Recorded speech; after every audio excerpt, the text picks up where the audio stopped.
mengetahui tentang pengertian dan alur proses dari SCM atau Supply Chain Management, maka muncullah suatu pertanyaan. Apakah logistik sama dengan SCM?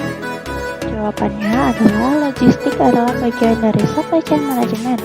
Seperti yang kita ketahui bahwa alur atau proses dari SCM dimulai dari konsumen sampai dengan pengiriman. Lalu, SCM bukan bagian dari logistik. Mengapa seperti itu? Karena logistik memiliki konsep yang lebih sempit, yang berarti globalisasi manajemen sumber daya dari setiap unit lokal ke seluruh jaringan titik produksi. Sedangkan SCM atau manajemen rantai pasok adalah kategori yang lebih kompleks, di mana dia memuat seluruh alur proses dari produksi tersebut. Tahukah Anda kegiatan logistik sendiri sebenarnya sudah lama, sejak zaman dahulu kala loh.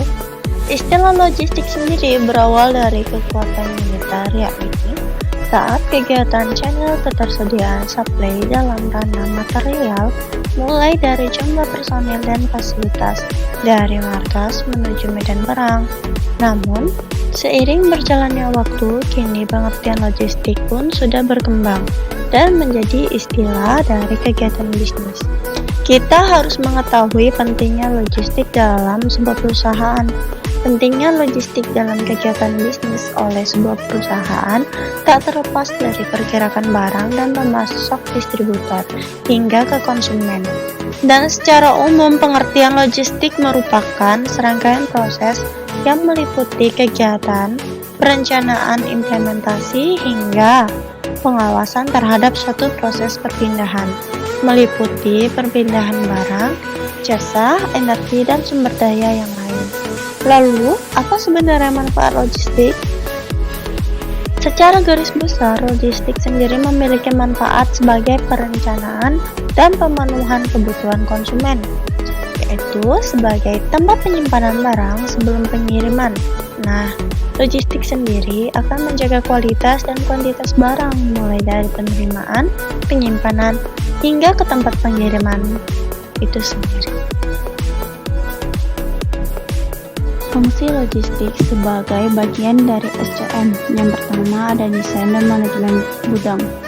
Peran logistik dalam manajemen rantai pasok ini mencakup beberapa tugas sekaligus, mulai dari desain fasilitas penyimpanan hingga persyaratan penyimpanan produk, dan diakhiri dengan pengenalan berbagai solusi otomatisasi. Yang kedua adalah pembentukan paket atau pengemasan barang. Pengemasan, pelacakan, dan pembukuan, semua tugas ini memungkinkan kontrol dari ujung ke ujung barang dalam perjalanan ke pelanggan atau distributor. Lalu, transportasi produk. Ini termasuk bekerja dengan pengangkutan kargo dan kendaraan yang terdaftar di armada perusahaan, merencanakan rute, dan menghitung biaya bahan bakar.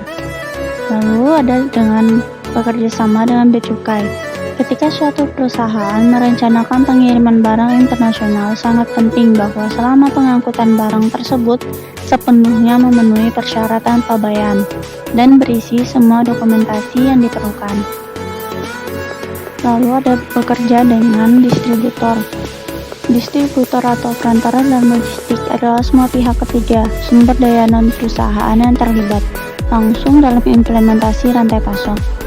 Lalu ada return atau pengembalian barang, bekerja dengan barang yang dihapus dan dikembalikan. Ada juga yang namanya logistik terbalik, yang menetapkan aturan dan rute pengangkutan barang yang dikembalikan atau dibuang, serta cara pembuangannya.